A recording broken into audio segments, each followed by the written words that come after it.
ರಾಡ್ನಿಂದ ಹಲ್ಲೆ ಮಾಡಿದ್ದಲ್ಲದೆ ತನ್ನ ಮೇಲೆ ಆಸಿಡ್ ದಾಳಿಗೂ ಯತ್ನ ನಡೆಸಿದ್ದಾರೆ ಅಂತ ಬಾಲಿವುಡ್ ನಟಿ ಪಾಯಲ್ ಘೋಷ್ ಹೇಳಿಕೊಂಡಿದ್ದಾರೆ. ಮುಸುಕುಧಾರಿ ದುಷ್ಕರ್ಮಿಗಳ ಗುಂಪು ತಮ್ಮ ಮೇಲೆ ಹಲ್ಲೆ ನಡೆಸಿ ಆಸಿಡ್ ದಾಳಿಗೆ ಯತ್ನ ನಡೆಸಿದೆ ಅಂತ ಹೇಳಿಕೊಂಡಿರುವ ಅವರು ಅದಕ್ಕೆ ಸಂಬಂಧಪಟ್ಟಂತೆ ವಿಡಿಯೋವೊಂದನ್ನು ಸಾಮಾಜಿಕ ಜಾಲತಾಣದಲ್ಲಿ ಹಂಚಿಕೊಂಡಿದ್ದಾರೆ. ನಟಿ ಪಾಯಲ್ ಘೋಷ್ ಕೈಗೆ ಗಾಯವಾಗಿರುವ ಫೋಟೋ ಖುದ್ದಾಗಿ ಸಾಮಾಜಿಕ ಜಾಲತಾಣದಲ್ಲಿ ಹಂಚಿಕೊಂಡಿದ್ದಾರೆ. ಗಾಯಗೊಂಡಿರುವ ನಟಿ ಪಾಯಲ್ ನಿವಾಸಕ್ಕೆ ಕೇಂದ್ರ ಸಚಿವ ರಾಮದಾಸ್ ಅಠವಲೆ ಭೇಟಿ ನೀಡಿ ಆರೋಗ್ಯ ವಿಚಾರಣೆ ನಡೆಸಿದ್ದಾರೆ.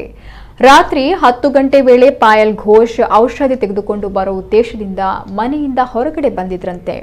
ಈ ವೇಳೆ ಕೆಲವರು ನನ್ನ ಮೇಲೆ ರಾಡ್ನಿಂದ ಹಲ್ಲೆ ನಡೆಸಿದ್ದು, ಕೈಗೆ ಪೆಟ್ಟು ಬಿದ್ದಿದೆ. ಅವರು ಕೈಯಲ್ಲಿ ಬಾಟ್ಲಿಯನ್ನ ಹಿಡಿದುಕೊಂಡಿದ್ರು. ಬಹುಶಃ ಅದು ಆಸಿಡ್ ಇರಬಹುದು ಅಂತ ಶಂಕೆಯನ್ನ ವ್ಯಕ್ತಪಡಿಸಿದ್ದಾರೆ. ನಟಿ ಪಾಯಲ್ ಘೋಷ್ ಮೂಲತಃ ಪಶ್ಚಿಮ ಬಂಗಾಳದವರಾಗಿದ್ದು, ತೆಲುಗು, ಕನ್ನಡ ಹಾಗೂ ಹಿಂದಿಯ ಅನೇಕ ಚಿತ್ರಗಳಲ್ಲಿ ನಟನೆ ಮಾಡಿದ್ದಾರೆ.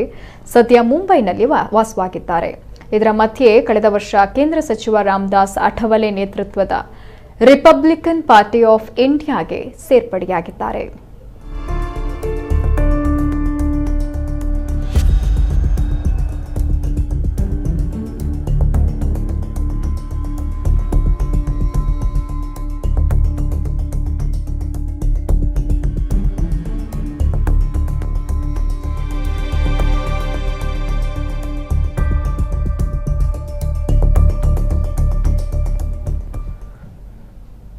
Hi, I'm Payal Ghosh, and yesterday I went out to buy some medicines, and as I was trying to sit on my driver's seat, some people came and tried to attack me. There was a bottle in their hand. I don't know what it is. I suspect maybe acid or something, and they tried to hit me with a rod, and I tried to rescue and shouted, so the rod fell on my left hand and I got injured.